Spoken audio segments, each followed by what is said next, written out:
عسلامة الناس الكل، راني جيت وجبت وصفة جديدة كيف العادة. اليوم اخترت باش نعطيكم وصفة البشكوت التونسي. سبقوا عطيتكم برشا وصفات نتاع البشكوت التونسي، موجودين تقريبا 5 ولا 6 وصفات نتاع بشكوتو متراوحة بالماكينة بلاش ماكينة، شتوية صيفية، الانواع الكل تقريبا موجودة. مازال نوع برشا طلبوا مني الوصفة. السر اللي فيه هو باكو هذايا، باكو الكريمة هذايا، باكو كريم ديسير مستحضر جاهز. هذايا مش يعوض، هو نشا يبنن برشا البشكوت بتاعنا، وفي نفس الوقت يخليه يذوب في الفم.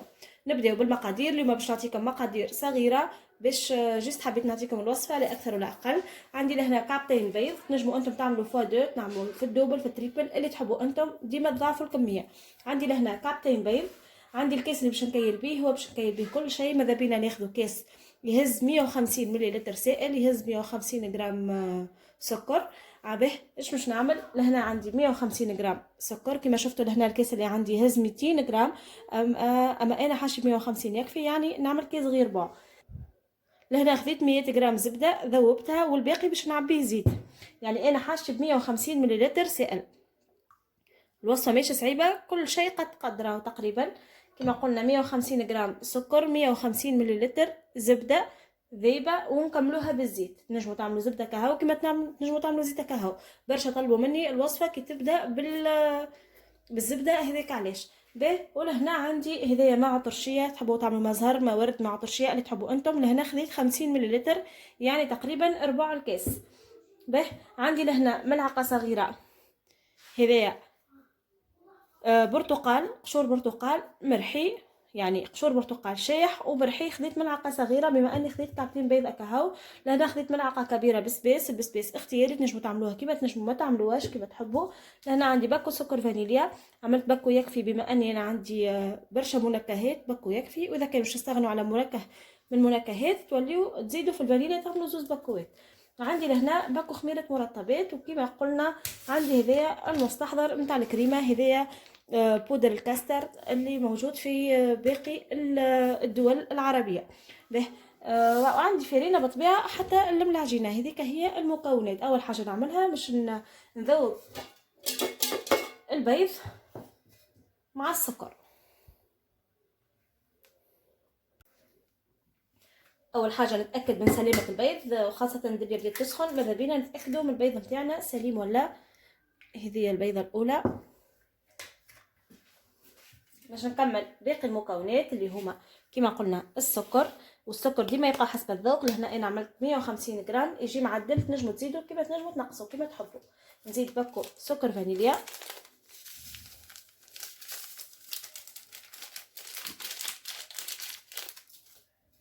هذايا البسباس، وهذايا قشور البرتقال. هذوما نحاول نخلطهم بالباهي حتى يمتزجوا في بعضهم. نزيد لهنا مع طرشيه كيف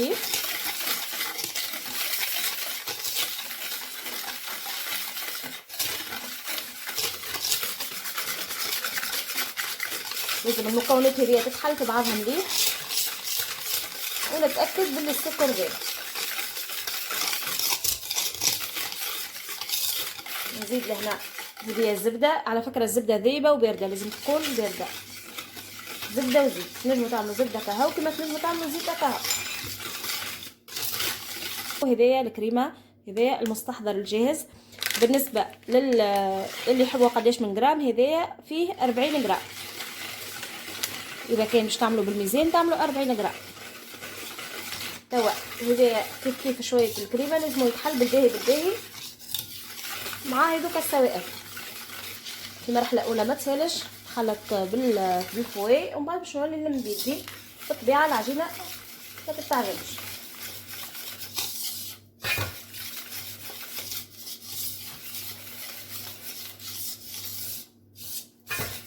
باكو الخميره كما شفتوا، على كعبتين بيض عملنا باكو خميره. كيف نعملوا حاره؟ نعملوا زوز باكوات.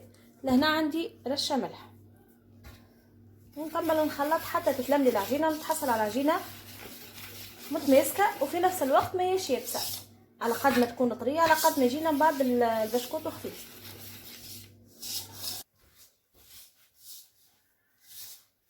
يديك باكل كريمه يخلي العجينه خفيفه في يدي على الاخر، وخاصه كي تبدا بالزبده. بالنسبه للزبده اللي متوفر عندكم ماذا بينا زبده حيوانيه، اما اذا كان مش متوفره ما يقلقش تعملوا بالمارغرين.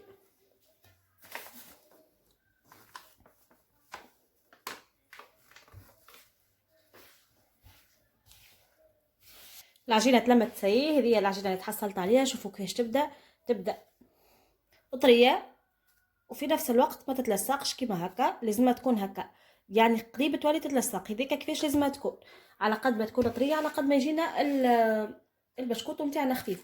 تو في المرحله هذه جيست باش نغطيها ونحضر الماكينه نتاعي. اذا كان الماكينه نتاعكم، اذا كان ما عندكمش ماكينه، مش متوفر ماكينه، توليو تخليوها طريه شويه اطرى من هكا وتخدموها بالكيس الحلواني. لهنا باش نغطيها باش ما تشعطش ونحضر الماكينه نتاعي. انا ماكينه البشكوتو الزمنيه. بالنسبه للفرينه استعملت 500 غرام بالضبط. هنا استعملت 500 غرام بالضبط على كعبتين بيض. الوصفه العاديه على 4 بيضات تعملوا كيلو فرينه. اما ديما نقول ما نزيدوش الفرينه في نفس الوقت، خاطر ديما يبقى حسب حجم البيضه ويبقى حسب الفرينه تشرب ولا ما تشربش. توا نمشي نحضر الماكينه نتاعي ونرجع لكم باش نشكلوها مع بعضنا. وصلنا تويك لمرحله التشكيل. لهنا ناخذ الطبق نتاعي وندهنه بشويه زيت. ماذا بيا نعمل كميه وفيره شويه مش شويه يتدهن الطبق نتاعي مليح ومش نبدا في عمليه التشكيل. بالنسبه للتشكيل زاده كيف لازم يدي ديما بالزيت باش نشكل بسهوله. ناخذ صحفه نصب فيها شويه زيت باش اذا كان استحقيت نبل يدي بالزيت ونكمل نشكل. وصلنا تويك لمرحله التشكيل سهل برشا. نقبل البشكوتو نتاعي كيما هكا الطول اللي نحب عليه، نقص البشكوتو ونحب انا اليوم باش نعملو رولو كيما هكا جست ندور بنبضه وهواء ونقص هدايا الزيت باش تجينا الكعبه مزيانه ومرتوبه. وماذا بينا الكل بيبداو في الطول. المفيد كيف نخرجوا البشكوتو نتاعنا كيف نقبلوه. ماذا بينا نطولوا يدنا الماكسيموم باش من بعد يجينا خفيف وما يجيناش كله عجين. نحبوه يجي مقرمش. نهزو هذايا الزيت نحيوه كما هكا والزيت من هنا كيف نحيه ونكمل على نفس المنوال حتى نكمل الكميه اللي عندي الكل. كملت سي مرحله التشكيل. الكميه اللي تحصلت عليها هو الطبق هذايا والطبق هذايا. كما تشوفوا زوز بيضات يعملوا لنا زوز اطباق نتاع فور. باش ندخلهم يطيبوا في الفور. كما قلنا الفور مسخن من قبل على 180 درجه، لازم يبدا سخون مليح ما يبطاش باش يطيب سخون من اللوطه ومن الفوق. ندخلهم يطيبوا ونستناهم يبردوا ومن بعد نوريكم النتيجه النهائيه ان شاء الله في طبق التقديم.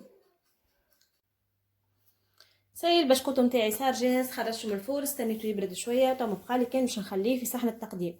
بالنسبه لطريقه الطبخ نتاعو كما قلنا نسخنوا الفور نتاعنا على 200 درجه، نخليوه يطيب الفور يشعل من اللوطه والفوق، ومن بعد كيف نلقاوه طاب من اللوطه بالباهي وحنا نطفيو من اللوطه ونخليوه يكمل يطيب من الفوق جيست باش يعطينا الكولور. على خاطر كما شفتوا هو بالكريمه بهذيك البودره نتاع الكريمه ما يخليهش يغمق برشا، ما يجيناش كما البشكوتو اللي بلاش كريمه. كما قاعدين تشوفوا هو اللون نتاعو ان شاء الله واضح.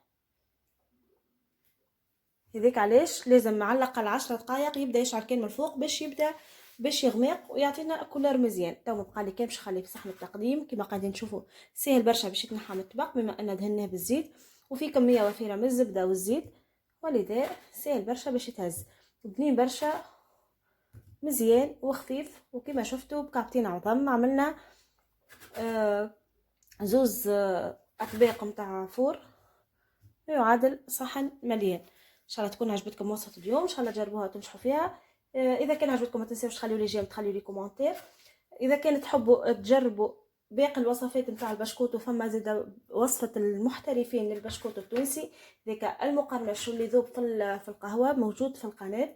تو خلي لكم الروابط نتاع انواع البشكوت الكل اسفل الفيديو وانتم اختاروا ايش تحبوا للعيد ان شاء الله. ان شاء الله تكون عجبتكم الوصفه كما قلنا، ان شاء الله تجربوها وتنجحوا فيها. جيت نوريكم كعبه من داخل كيف العاده ونوريكم القرمشه. اسمه القرمشه هذاك كيفاش يبدا، شوفوا محلاه. هذايا هو البشكوت نتاعنا اليوم، خفيف على الاخر وبنين ويذوب في الفم. ان شاء الله نلتقى في وصفة قادمة، وإلى اللقاء.